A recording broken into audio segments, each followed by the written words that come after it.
me, mornings are truly about setting your intention for the day.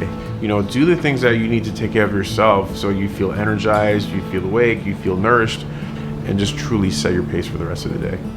Just making that day yours, starting with some nourishment, starting with some space for yourself, and then just getting ready to tackle the day. Especially for me as a chef, being in a garden, I know to appreciate all the small details. And I live in an apartment in a city, and I have all these plants, but being able to smell that earth and breathing in some fresh air, I love that smell. As an artist, I truly do see ingredients as kind of tools that I can use to create this art, and I get to create nourishing things. When I think about hunger and nourishment, I think about the time of day, and I think about, what my body needs to feel reinvigorated throughout the day.